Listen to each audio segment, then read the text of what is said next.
Well, Dominic, Well, Noah. it was bound to happen eventually.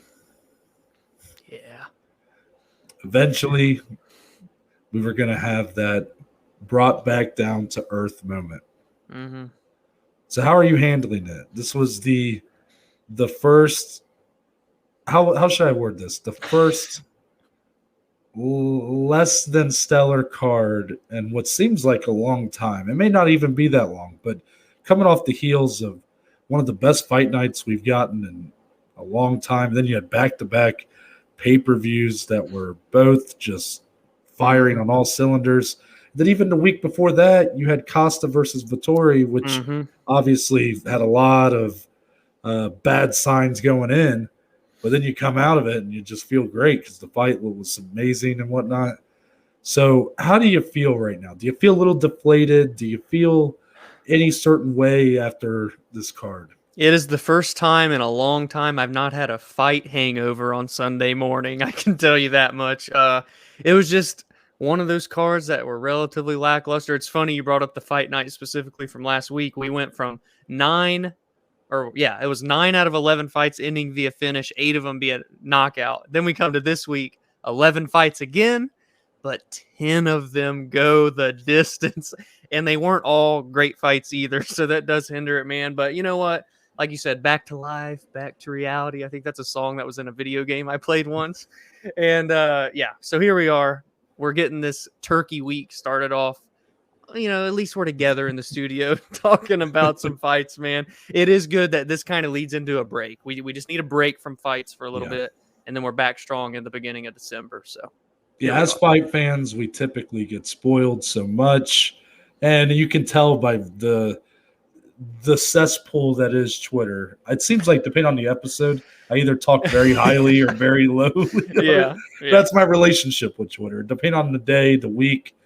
I hate it or I love it. Yeah, it's a terrible place, but there is some diamonds in the rough in there if you can weave your way through what is just toxic after toxic discussion and whatnot.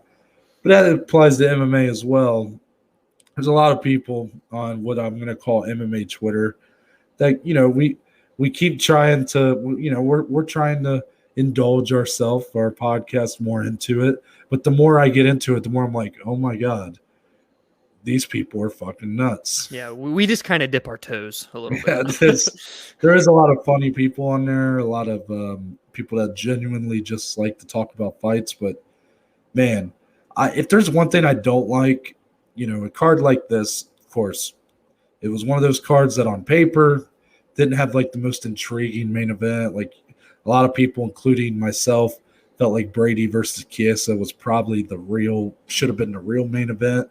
And whatever feelings the thoughts we've given in the past where it's like, oh, don't judge a card by how it looks on paper, wait until see how it plays out. Well, this is the reverse end of that, where sometimes it just doesn't really play out.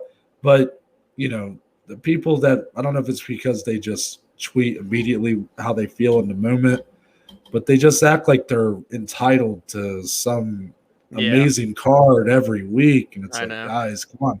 We've been getting amazing cards all year, and even cards that shouldn't have been great have over-delivered all year, especially this fall season. Yes. Most of our fights of the year, most surprising fights of the year came in this fall season. So for us to have a dud in here is just like, gooba gaba, whatever. It's okay. Yeah, it's okay. But let's just go ahead and get into our fight announcements because my man said gooba gaba.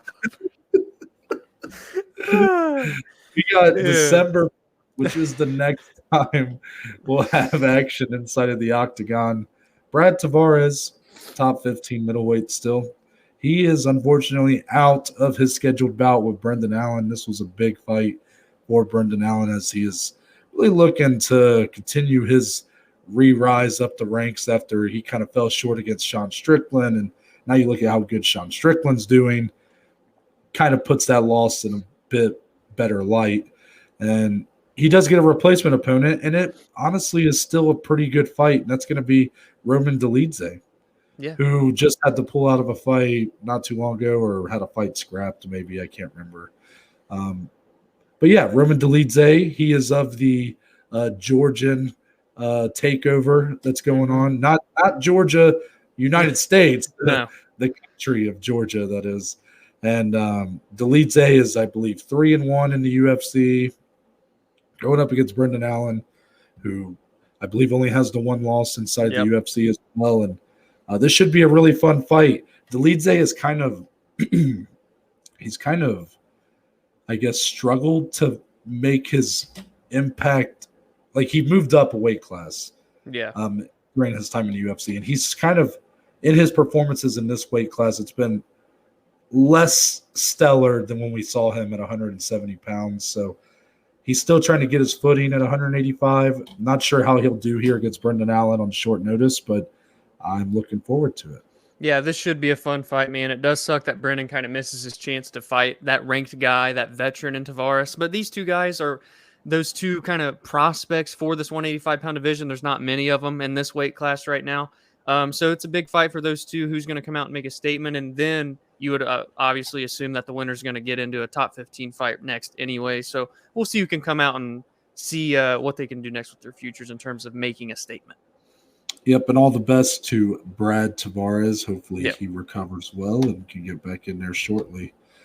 Following that, March 19th, here's a fun one. As probably two of the brightest and best in this 135-pound division, as so talent stacked. We'll try to use each other as a stepping stone. As Jack Shore goes one-on-one with Umar Nurmagomedov. That's right. You hear that last name, and you know what you can expect. But, Dominic, Jack Shore should not be overlooked in this matchup either, correct? Yeah, I mean, you talked about the Georgian takeover, but right now we've got a Welsh takeover as well in the UFC, and Jack Shore is one of those guys leading the charge. We've got Wales versus Dagestan, Russia, two amazing young talents, two potential bright stars in the future. I can't wait to see how they match up with one another.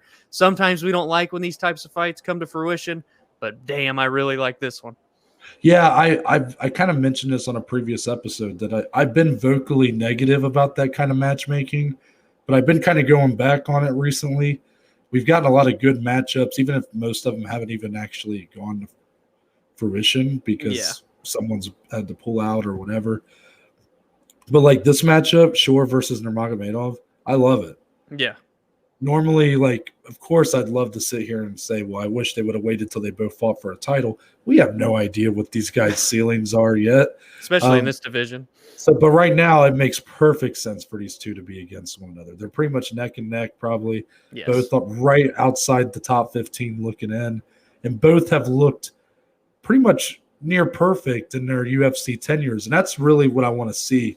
And that's going to be kind of a theme in this episode is, you know, the more you can learn about a fighter before they get into the top of the heap, the better it can be to really pick your matchups if you're a matchmaker, I guess, because you really know where they're how well-rounded they are, where is their strengths, where their weaknesses lie, and you can more, I guess, efficiently match them up as they move up. Exactly. So this fight should bring that out for either guy. For sure. So that's going to wrap it up for those fight announcements. And now we're into the regional showcase, Dominic. Yes. And this week on the ballot was Cage Fury FC 103. It was on Fight Pass. Friday night, I believe, is when it aired live. I believe me and you watched it after the UFC fights on Saturday. And might I just say, it was probably the best fights I got to watch on Saturday. Yeah, I agree. My big positive takeaway, and you know, this, even though I just said the best fights I saw, my positive takeaway here, or my big takeaway, it's actually going to be the commentary team. This was my favorite commentary team that I've gotten to listen to through our first. This is our fourth edition of the regional showcase, and we've had some good ones. LFA's got a pretty good one going with Gilbert Melendez, but here we got our man's CM Punk and John Morgan. Yes, and, you know, Junkie John. CM Punk, you know, much maligned in the MMA community, but I thought he was great on commentary. Yes. Obviously, the background in professional wrestling, It's got to help him for his ability to talk on a mic. But he is very knowledgeable about the sport, even if he wasn't able to perform well as a MMA fighter. I love that he still kind of stayed with the sport. It could have been so easy for him to just cash that check or those 2 checks he got in UFC and just bounce. And, now he's back wrestling. He's in AEW again, and yet he's still got time for these shows. I love it. And John Morgan, I thought, was much better than I would have expected as well. John Morgan, the man in the blue shirt or whatever you want to call him. The first question. Always got the first question. Very unique to see a guy who's kind of in he's one of the what would you call him? MMA journalists. Yeah. But yet he also is working in a higher capacity with an MMA promotion. So I think it's really cool when you see people who cover the sport indulge themselves even deeper into the sport. And I love the commentary though. But Dominic, did you have a certain fighter or anything else you wanted to highlight? I'm going to just touch on that main event, man, because that was one for the vacant title between Damon Blackshear and DeAndre Anderson. And I watched that fight, wild fight, by the way. Damon gets the submission 4:33 into round 1. But this was very back and forth, very fun. A lot of different aspects of their, each guy's skill set that we got to see. And that was a fight where, we've seen a couple of them so far through the regional showcase, this being our 4th one, as Noah mentioned, where you look and you think, okay, we might have 2, potential UFC prospects here. That's how I felt with this vacant title fight. Damon Blackshear at the end of the day gets the victory, becomes the champion, but really showed off some power on the feet, good grappling, was knowledgeable enough in the jiu-jitsu to get the submission. So I had a lot of fun watching that main event. There were 2 other finishes on the card and 2 decisions. And I really enjoyed this one. Out of the 4 we've done, I have to put Cage Fury FC in terms of production and fight quality at number 1 so far. I had a lot of fun watching this. Yeah, surprisingly, we would have assumed that LFA would kind of run away with it, but I was very impressed with what Cage Fury had to offer. And what were your thoughts on the co-main event where Raheem Forrest got the unanimous decision over Donovan Beard? Yeah, that was another one where it was kind of back and forth. I mean, it was one where it was 1-1 going into that 3rd round, but both guys, with what Raheem ends up getting the decision victory, but they both, in the rounds they won, while there were some battles on the feet, most of it was because of their top control and kind of what they were doing with ground and pound and transitioning. So there was nothing too huge in terms of takeaways as compared to the main event, but it was 2 guys that were very athletic, very knowledgeable, have the skill set. It's just a matter of maybe a few more regional fights before really becoming a UFC prospect. But definitely, like, out of the 5, there were no bad fights per se at all. Well, I agree with your assessment of that fight, that it was kind of just a whatever fight. I mean, a lot of top control, a little back and forth, but Raheem Forrest is, I believe, 5-0 now, and he's only 24 years old. Previous win was a quick knockout in LFA. So this guy's actually getting a lot of good rounds in for being so young. And even though this might not be the fight to really show me his full skill set, that guy's on my radar from now on, I would say, as he keeps moving forward.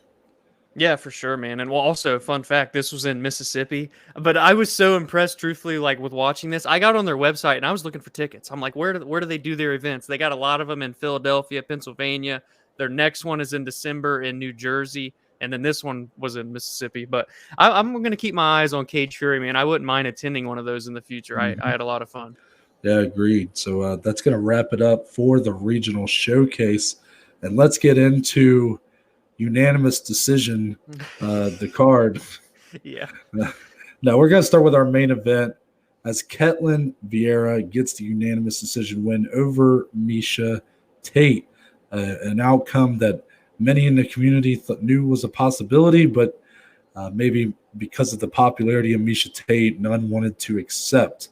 So Dominic, this card kind of left a lot of people just, I don't know, that not all that excited. I was very taken aback by the lack of any real dialogue on Twitter or anywhere else about Ketlen Vieira's win. I mean, this ultimately is probably the biggest win of her career, and no real discussion on, how her performance was, or I guess, what might be next for her. Instead, majority of discussion was just on a lot of the scoring of this fight. This card could have been scored about 5 different ways. I mean, even me and Dominic had it reversed. Dominic had it 4-1 Miesha Tate, and I had it 4-1 for Ketlen Vieira. And even though it was a unanimous decision, we knew it was going to be one of those fights where it could easily have been a split decision that went to Tate. And, these rounds were very close. Yeah. However, I guess in your opinion, because we will give some time for Ketlen Vieira here, and this was ultimately what was very obvious to me about this matchup being put into place. And I didn't say this on Friday, but I should have. Ketlen Vieira is essentially Amanda Nunes light. She kind of does everything that Amanda Nunes can do, but at a lesser level. So that was kind of the test here for Miesha Tate. How do you handle someone who's big like Amanda Nunes, who's powerful like Amanda Nunes, who has some great skills like Amanda Nunes, but is a lesser version of Amanda Nunes? And you saw that, in my opinion, this wasn't the best performance from Miesha Tate. And you look at the fight itself, and what was a big hole for me the whole time, Ketlen Vieira's chin was pretty much wide open the entire fight. I mean, she was constantly sticking that chin straight up in the air.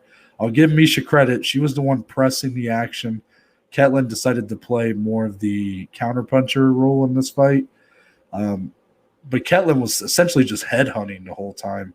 Didn't really mix up her strikes at all. No body work, no leg kicks, nothing. And Miesha, who has shown more of an ability to do that in the past, kind of just followed suit, just started headhunting. And she was missing a lot, in my opinion. And this is just a disappointing performance. Obviously, this woman had a long layoff, and maybe our expectations shouldn't be so high for her as she's coming back after being off for 4 years. But I don't think that's the story here. I don't think it's, Miesha Tate's still trying to get her footing. Dominic, I think this fight is a harsh reality because I think the game has passed her generation by. And once you saw how she competed with someone who's more of the new wave of bantamweights, Marion Renault was very much of her generation. Right. And now you look at someone like Ketlen Vieira, it wasn't this fight, even though it was very, very competitive in the sense of like, you could score rounds one way or another. In a way, this was just it was a dull performance for Miesha Tate, I would say. Yeah, it was, man, and it wasn't. I don't know. I mean, that's a good point, right? The sentiment you make to where maybe she just hasn't evolved with these times, and that's probably due to such a long time off between her first stint and now her second stint in her career. And Marion Renault was more so with Miesha as one of those like OG women's mixed martial artists. So, it was interesting. There were still small aspects where you could still see the improvements that Miesha's made kind of in that stand-up as compared to where she used to be. But in terms of like competing with a great striker like Ketlen or something, if you look at if she had won that fight, some of these other strikers, GDR, Holly Holm, Irene Aldana, they're all very good, very powerful, and have evolved with the times or even are a part of that newer wave of mixed martial arts. So it was definitely one where I'm not ready to just write Miesha off completely because there were still a couple of aspects that I felt, you did see the improvements, but it's a matter of can she continue to do this before it is for sure too late to get into this elite of the division. And, for Ketlen Vieira, a lot of complaints from like DC as he was calling the fight to where he felt she could have been a lot more aggressive than what she was because when she would throw, she would land, and they were pretty hard shots. That 5th round, she really busted up Miesha a lot. Her eye was swollen, her nose was bleeding. It was pretty bad in those that 5th round specifically. So Ketlen is someone that does have talent. She's only 30 years old. She looked like a featherweight in there last night against Miesha, by the way, too. She looked much larger. Miesha is still maybe physically a little bit stronger in terms of their clinch positioning, but overall, Ketlen just looked like the more prepared, more well-rounded, better fighter on that night. And, it wasn't a star-making performance for either person. There's not a huge takeaway that I wish I had coming out of this, regardless of who the winner is. But at the end of the day, Ketlen did get the biggest win of her career. I am a bit curious what you think could potentially be next for her after a showing like this. Well, what's weird, Dominic, is the more I'm talking about this fight, the more I am kind of like this fight. I'm not just trying to write off Miesha Tate, but I'm also almost ready to kind of write off Ketlen Vieira in terms of any serious as being a serious contender. This fight didn't do it for me. I mean, this didn't feel like a very high level bout, and yet it was the main event of a UFC Fight Night where the number 7 versus number 8 women's bantamweight fighter were going head to head. But it didn't feel, in terms of the action I saw, I didn't get that at all. Yeah. I thought both women's offense was completely predictable. They kind of just traded. And, you look at like Miesha Tate was obviously being hurt by the shots that Ketlen was throwing more often than the reverse.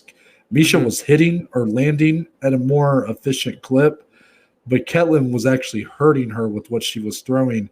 And yet Miesha never changed her game plan at all. She just kept moving forward, kept getting in the pocket and exchanging. And when you had someone like Ketlen who was essentially headhunting the whole time, I mean, you could have opened you up for a lot of body work there. There was a lot that could have been done. And I just walk away from this fight going like, kind of the wind out of the sails a little bit. Like, really, this was a fight that could have potentially set up a title fight for someone. I mean, again, was that my own fault for putting it's not that I thought Miesha Tate with the win here could potentially compete with Amanda Nunes. I just thought that might be what the UFC would do. Right. But this is just a stark contrast from what we saw against Marion Renault. Against Marion, I felt like she played a very smart fight. She did do a lot of level changes. She did effectively strike and effectively grapple. And while Ketlen Vieira was a bigger fighter here, and it was probably maybe not in her best interest to really go to the ground with her, but Ketlen was getting the better of her on the feet, which really shouldn't have been the case because Ketlen Vieira is not a high-level striker. She was throwing with a lot of power, but it was all at the head. Miesha Tate should have been able to get the better of this fight standing, and really she didn't. She just kind of dropped the ball in pretty much every aspect of MMA here. It's one of those fights where it doesn't make me excited for either one to see what's next for them. I mean, again, I'm not going to say there's not fights left. If we're talking about like Miesha Tate, obviously she can keep fighting. She's got matchups that are there but as far as like in this position, 5-round main event of a fight night, no, that's done. But Ketlen Vieira, what could be next for her? I mean, I'm not throwing her in with anybody above her right now.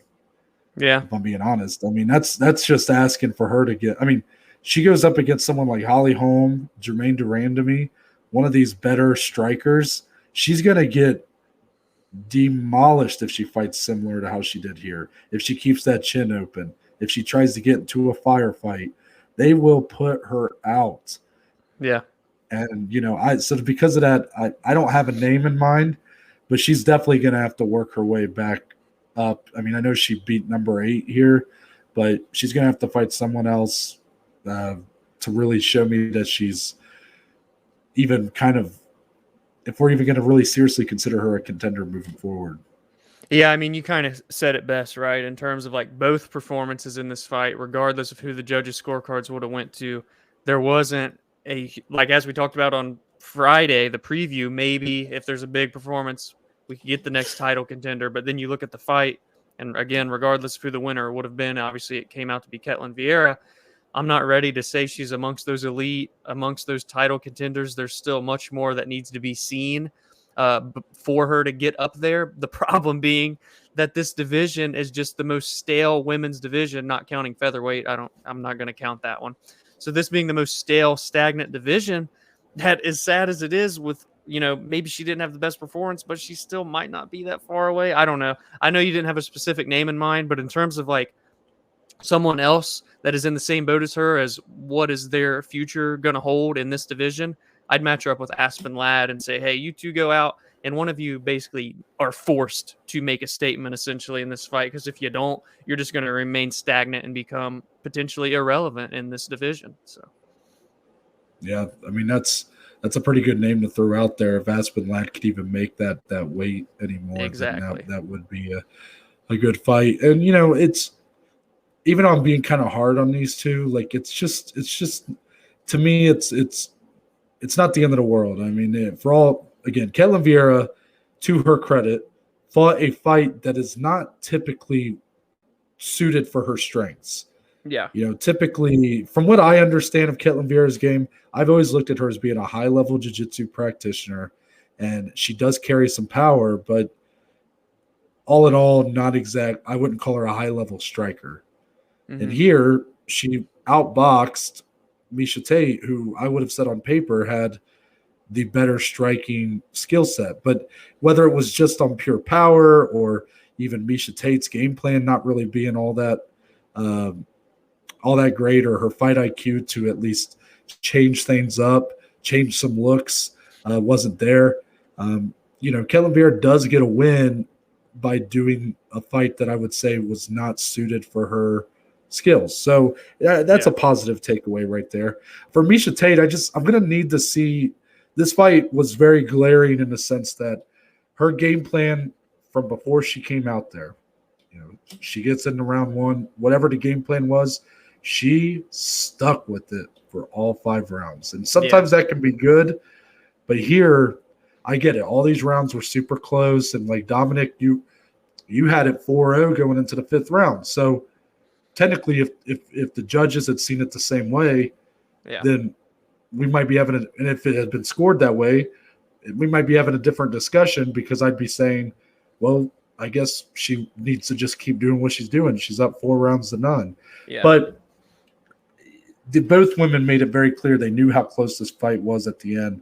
And when you just saw where Miesha was getting, I mean, you looked at their faces afterwards, it didn't look close. Miesha got kind of battered. And again, that's the power difference. It's a hard fight to evaluate for that reason, because for this fight could have easily had gone to Miesha Tate, and then it almost changes the discussion around a little bit. Yeah. But I don't know. I think there are still fights for Miesha Tate and obviously Ketlen Vieira. I'm not saying it's the end of the world. I'm not saying that there's no chance for like Ketlen Vieira to potentially, be a title contender. But it was like, this was a glaring sign of like, I'm not exactly sure that Ketlen Vieira is really, the top 6 of this division. I look at as like a title contender. Well, she's like the outside looking in right now. Yeah. So I guess with that, Dominic, we can move on into the co-main event of the evening.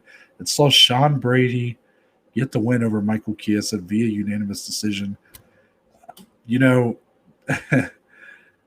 I said this fight should have been the main event. And then you look at kind of what ended up happening. And if anything, it only confirmed it for me. This was a fight where Michael Chiesa essentially ran out of time. Yeah. For the majority of this first 2 rounds, Sean Brady did a great job of he was out muscling Michael Chiesa, out wrestling Michael Chiesa. Whoever does that to a guy like him. Yeah. But then Michael Chiesa, to his credit, this is the best his striking has ever looked. The jab was on point. Mm-hmm. He was landing it effectively with some power, and he was hurting Sean Brady every time he landed. And in round 3, he finally got some space to really go to work, and he just kind of ran out of time. Yeah, he ended the fight on top, but it wasn't enough of a one-sided round to give him a 10-8. So ultimately, it was a pretty clear 2-1 for Sean Brady. It's a good win. But Dominic, I'm curious, when you got done watching this fight, this is the biggest one of Sean Brady's career. It's going to move him very close in the top 5. Yeah. But it's obvious this isn't just a complete positive takeaway of this fight. So was this a fight that you feel like the positives or the negatives as far as Sean Brady's performance were the most striking to you? Ooh, that's a really good question. So as we went back and forth in the group chat during this fight more than we did any other fight last night. And we were talking about how, or at least I said, his physical strength and grappling is definitely amongst these top 5 guys with those title contenders. but his striking, there's a lot of vulnerability there. If you're getting pieced up like that against Michael Chiesa, who is a grappler, known as a grappler, then obviously there's still plenty that needs to be improved upon before you really get into contender talks. And while he is going to launch himself in to that top 10 and potentially maybe take the number 6 spot, I don't know. I'll be curious to see how they kind of do it on Tuesday morning. Regardless, he's now thrown into the wolves of this division because everyone now that he's going to be a player with are amongst the elite at 170 pounds, and a lot of them have very well-rounded skill sets. So I don't know if necessarily you would think that if he can out-grapple and out-wrestler a grappler and Michael Chiesa, well, then he could definitely do it against guys like, Leon Edwards, Luke Hay, Stephen Thompson, etc. But these guys are going to be much more competent on the feet and not just going to give way, and they're going to cause a lot more problems in the stand-up realm for him to set up those takedowns. So what outweighs more from that performance? I'll still give him the benefit of the doubt and say I was more impressed with kind of his positives being that strength and grappling. But man, that's the striking vulnerability is right there neck and neck for me. That almost kind of takes the cake. And maybe tomorrow I would think differently, but still a great performance nonetheless. Again, on Friday, I didn't know if he could live up to this test. This was a huge stepping stone for Brady because Chiesa is so much far ahead of the competition he's fought before. So they really launched him in here. And it maybe says a lot about what the UFC believes and thinks of Brady in his future. Still very young, a lot of room to grow. So at the end of the day, all the negatives aside, the good, the bad, and the ugly, as Noah put here in the headline, it was still a great performance nonetheless from Brady. See, I'm actually going to go the other way where I was more – my bigger takeaway were the striking deficiencies. And this isn't meant to be like a negative or a knock on Sean Brady necessarily. I'm actually kind of glad that I got to see this because Sean Brady, his best win up to this point was Jake Matthews, who's a good fighter, but that just shows the levels when you go from someone like that to Michael Chiesa. And we already knew that Sean Brady was an exceptional grappler, an exceptional wrestler. And he showed that he's even better at that than we even thought. He out-muscled Michael Chiesa, which is something I don't know if I've ever said before. However, we had no idea where his striking was, in terms of when you get to high level. And what's interesting is I didn't think that was going to be answered in this fight because Michael Chiesa is not much of a striker himself.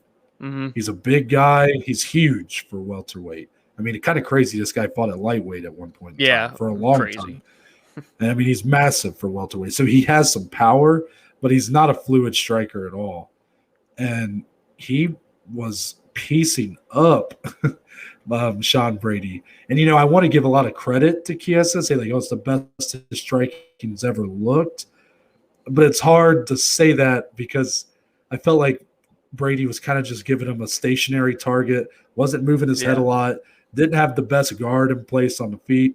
And ultimately those jabs were just sniping through his guard and just kind of, each one of them snapped his head back. You could tell they had a great effect on him. Now,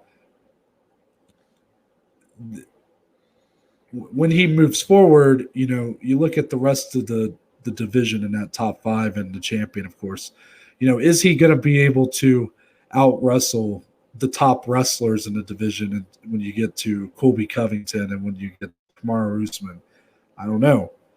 But I can say right now for certain he won't be able to outstrike anybody in front of him. Yep. Now, he can definitely out-wrestle. Obviously, he's going to have clear advantages against Luque, Edwards, Thompson when it comes to that wrestling. So that's going to be very interesting fights. And I actually would be very intrigued to see one of those happen.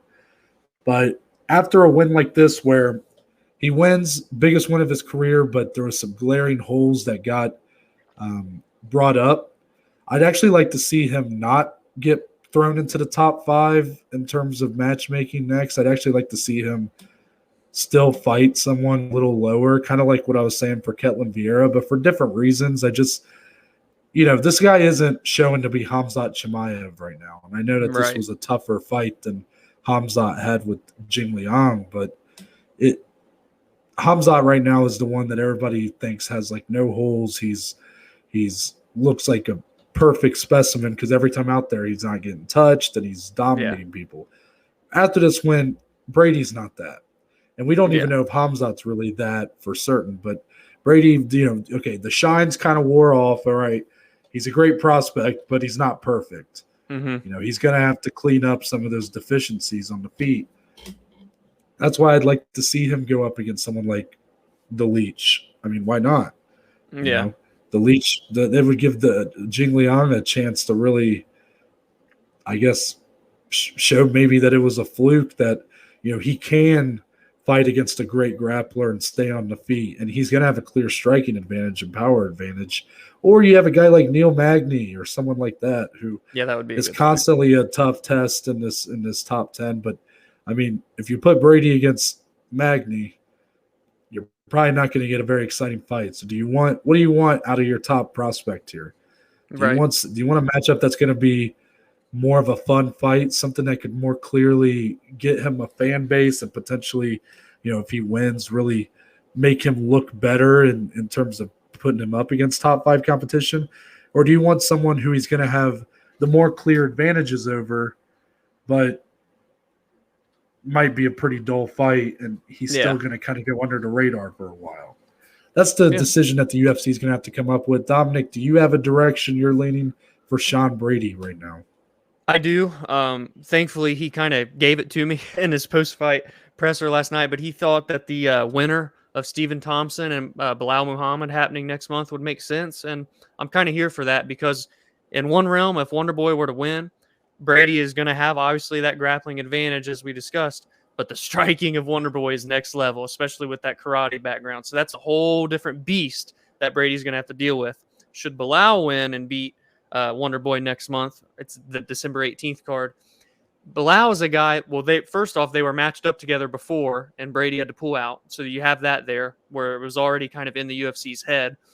To add on to that, Bilal is, as Noah always says when we discuss him, kind of just good everywhere, but not great in any particular skill set. So how would he fare against a guy like Brady, who is going to definitely have that grappling advantage, but Muhammad's still kind of good on the feet, can defend himself in the clinch and on the ground. So I think that would make sense, and it's still kind of giving him a real player per se in this division. But again, the Magny fight, I really like the idea of that as well that you mentioned. So regardless, I'm definitely excited to see Brady fight again, to see the improvements he will continue to make along or to coincide with that great grappling that he has. And real quick, just before we move on to the last headline before the rest, what do you think for Chiesa after a loss like this, where he did get dominated in his realm of grappling, but you did see that striking look better. But as you said, maybe it wasn't necessarily because of that, because Brady's not great. What do you think could be next for a guy like Chiesa?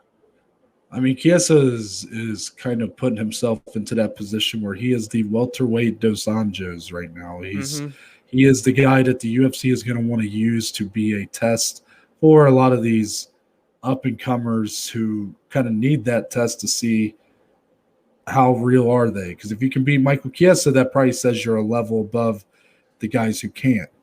Yeah. It's an interesting spot because these are back-to-back losses. I still I look at Michael Chiesa pretty high. I mean, yeah. Do I necessarily think he's going to win a title? No. But I wasn't opposed. I was one of those guys that said if he beat Luque, he probably should fight for a title. Yeah. Luque won. Now it's up in the air who's going to get the next title shot there. But he follows that up with a loss here to Brady in a fight that it's hard because you look at it and it's like, yeah, he clearly lost the fight. But also, you look at how much he came on strong at the end, and if this fight went to a 4th round, I have a hard time seeing Brady coming out of that unscathed. Yeah. I mean, unless he could, for rounds 4 and 5, do what he did in the first 2.5 rounds, but I don't know if he could. And so because of that, it's like this fight didn't really hurt Michael Chiesa. It just set him back, I guess. It didn't set him back any more, in my opinion, than the Luque loss did. Yeah. And because of that, if the matchup really doesn't matter. He's already got the win over Neil Magny, so I mean I wouldn't do that again. But You got, again, Li Jingliang's another good option. I like that fight again. That's another one that I'll keep throwing the leech into some of these matchups. I don't know who's if there's someone else that I'm not thinking of in the back half of the top 15. I'd be interested in hearing it, but he's one of those guys that could fight anybody in and around 10 to 15, or even someone falling down from the top 5 or 6. Fun fact, though, or funny thing that you mentioned, the Wonder Boy Bilal fight. I actually think the loser of that fight makes a lot of sense for Sean Brady. Instead of the winner, I think the winner could probably get himself a bigger matchup. But for Sean Brady, who's still showing some big holes and needs some more development, I think the loser of that fight actually makes a lot of sense for him. I like that. But what do you think for Michael Chiesa?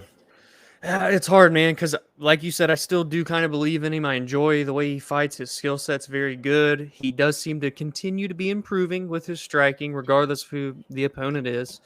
And it is a guy that I still feel, should he maybe, like you said, he's on a skid right now, but if he tallies off 2, 3, 4 more wins, he could put himself right back into contention again where he was before that Luque fight. So I'm definitely, not writing off Chiesa. He's still only 33 years old. He has a lot of experience. And still a guy that, like I said, is continuing to grow. So, guys like Li Jingliang, maybe the winner of Jeff Neal Ponzinibbio coming up next month, fights like that back half, that top 10-ish area makes sense. And I'm excited to see what Chiesa, he said he's going to come out in 2022 real hungry, and I'm looking to see kind of how he wants to capitalize on this and right the wrongs. Mm-hmm. Following that, our one finish of the night. You know what? I think our winner here is going to be feeling pretty happy that she was the one to get it, because Taila Santos gets a submission win over Joanne Wood, one where she hurt her on the feet, dropped her twice. The first time, Dominic, that Joanne Wood has ever been dropped on the feet in her UFC career. Ultimately gets a submission win, 4 minutes, 49 seconds of round number 1.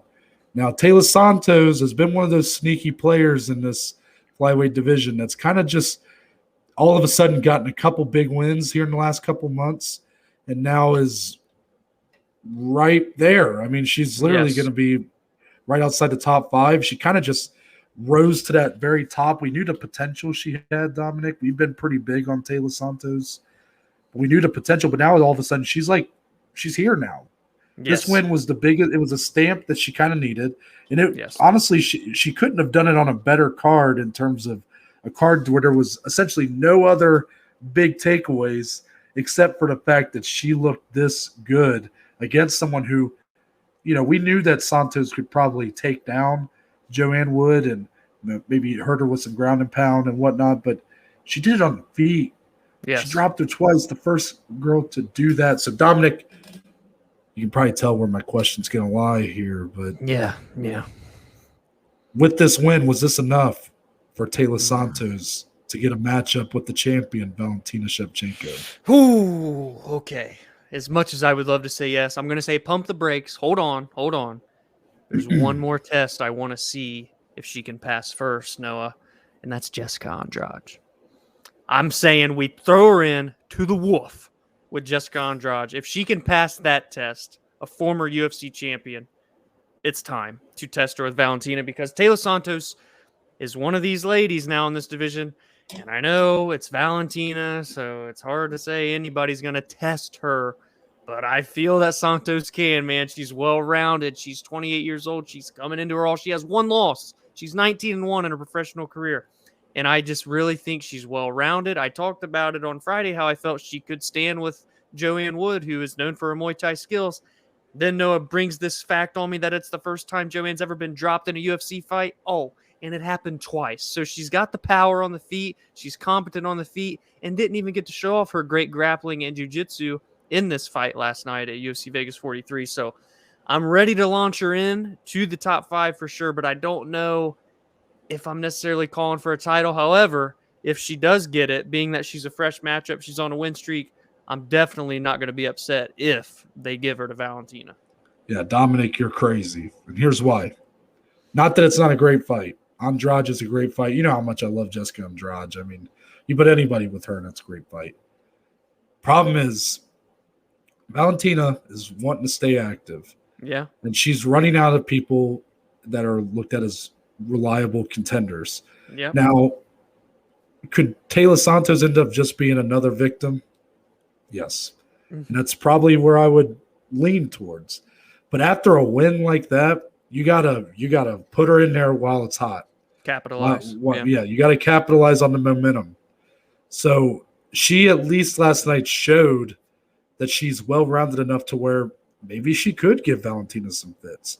Yeah. Am I gonna predict it? No, but I'm just saying that there's at least I give her much higher of a chance than I would have given Lauren Murphy or really anybody she's fought pretty much on her title reign. I mean, Taila Santos might be the most legit contender she would have fought since. Well, I mean, Andrade was probably the biggest test, if you will, that Shevchenko's beat. But outside of that, I mean, winning the belt, she won the belt against Joanna, I think, and her and Andrade have been kind of the two biggest ones. Outside of that, I would put Taila Santos like right there in terms. I agree. So because of that, you do Taila Santos. That gives a chance for some of these other women who could make some statements here soon. Alexa Grasso is someone, Dominic, you're pretty high on, who could very well, with a win, be right there as well. And that way Valentina could at least have a couple real contenders to be matched up against in 2022. I love, the fight with Jessica Andrade is exciting, but if Andrade smashes her and wins, nobody is calling for Andrade to fight Valentina a second time because of how one-sided their first meeting was. I actually think Andrade has a better chance of going back down the strawweight because, let's be honest, that one title fight she got at flyweight was so one-sided she may never fight for the belt again. Yeah. At least at strawweight, she is a former title holder, has looked pretty phenomenal in most of her fights there. It would make more sense for her to go back there than anything else. You slick bastard. You did it. You did it, Noah. You did it. I don't know if this is the first time this has happened, but I'm admitting right now. I'm changing it. Taila Santos versus Valentina Shevchenko next. She's fresh. Valentina's fresh. Book that shit for February or March. I'll see you then, Noah. You did it. You swayed me on the show live in front of the audience, and I'm all here. I'm so high on Santos. I'm kind of upset at myself for not saying it. So here I am. Title fight. But is she bulletproof? That's the real question. Is she bulletproof? I guess we're gonna have to wait for the preview show to answer that question. There you go. I like that. I like your moxie, kid. Anyways, let's get into the rest. And not a lot, but our best fight of the whole card is on here, and that's Adrian Yanez getting a split decision over Davey Grant. Well, I shouldn't say the split decision is the controversial part, because I do think that you can make a case for Davey Grant to win 2 rounds. But first off, this fight was fantastic. It was, I guess, Dominic, did this fight exceed your expectations, or was it pretty much right on? Was it a little underwhelming? And also, what did you think of the 30-27 scorecard in favor of Davey Grant? One of the worst scorecards of the year for sure. The fight itself, it was right there, right in that sweet spot of what I expected. It didn't over-exceed it, because I think over-exceeding would have been like some wild finish or something, or some Gaethje Chandler level fight back and forth. But it was a good fight. We knew it from the get-go that Davey was going to bring it and really test Adrian. Adrian was able to survive the big shots. His boxing is so technical and crisp. He's so precise. So, it was a great fight. It was well-deserved as the official fight of the night. It was by far, in a way, the best fight on the card. And, it was good to see Yanez pass a challenge here with a seasoned veteran. And so much so, he got the attention of Sean O'Malley after the fight. No, I think that's saying a lot. Sean has that fight coming up with Holly and Paiva next month. But, that would be a great fight. And I'm just going to say I want that next. Yanez versus O'Malley. Should O'Malley win or lose? I say, too. I think that is an awesome fight. I think it says a lot about what people are holding Yanez in terms of like his fellow companions in this division. So for Sean O'Malley to say he wants Yanez is a lot. He's an amazing striker. Yanez is an amazing boxer. So put those two together. Fantastic matchmaking for the future. But yeah, this was a great fight, man. Davey Grant, what more can you say about him? Ultra tough, was a bloody mess, was swollen, and didn't stop going for the finish in that third round. But yeah, the 30-27 scorecard was pretty bad, but great fight. Yeah, he was pretty upset too when the scorecards got read. So I feel for my boy Davey Green. Yeah. I know that's back-to-back losses, but he's gonna find himself with another nice contract in the UFC when you put on fights like that. I mean, that's so no not disrespect. No, what would you say? Pat on the back. Just give him, just a pat on the back. Say, get him next time, kid. Yeah, But yeah, Yanez, Sean O'Malley, book it tomorrow. That's awesome. I don't. It doesn't matter if Sean O'Malley loses to Paiva because we know Paiva is right there, and Paiva was ranked for a cup of coffee, and then that's what they love doing. They love putting these guys at number 15, and they love pulling them right back out. Yeah. So Paiva's one. Sean O'Malley's right there, and now Adrian Yanez is right there as well. So honestly, there's no doubt in my mind, Dominic, that all three of those guys are probably top 15 bantamweights. Even as talent stacked as bantamweight is, and I'm not going to go through and say, well, I would take this guy out, this guy out, this guy out. But in terms of the top 15 bantamweights in the world, I would put all three of those guys in there somewhere. I agree. You might as well, let's go ahead and do it. Sean O'Malley, Adrian Yanez, get it over with. It's inevitable. Yeah, that's a sick fight too, man. Following that, I did put this one on here. Not the most exciting fight in the world, but Pat Sabatini gets a unanimous decision win over Tucker Lutz. And I only put it on here because we really looked at this as like a 50-50 fight, and the odds kind of showed that as well.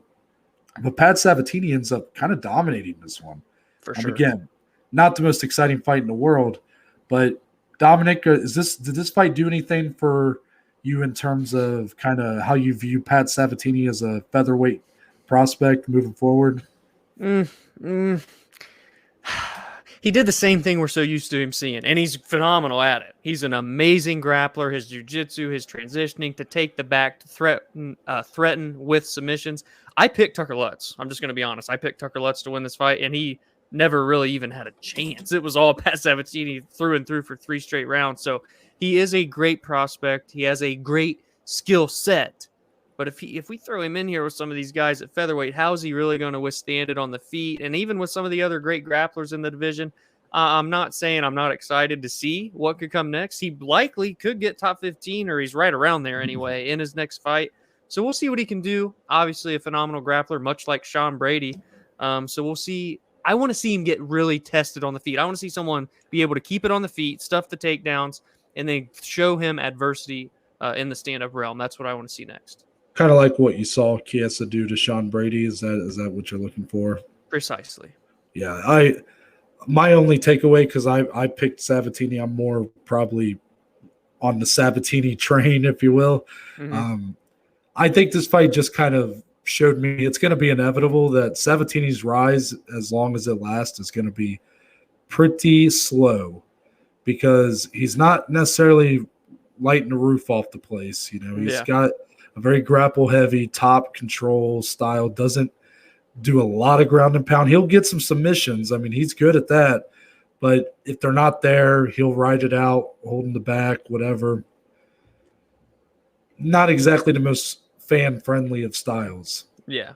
So inevitably, not a ton of people are probably going to be calling for Sabatini to get a top 15 matchup next. But do I like the idea of him fighting someone like Alex Caceres? I do. Oh, I do. There you go. That's the test, right? Because that's a great striker, but he's shown his improvements in the grappling. There it is. I'm booking it right now. Yeah. What can I say? Look at you on the matchmaking today. Oh, it must be the maroon shirt. Just got me feeling some type of way.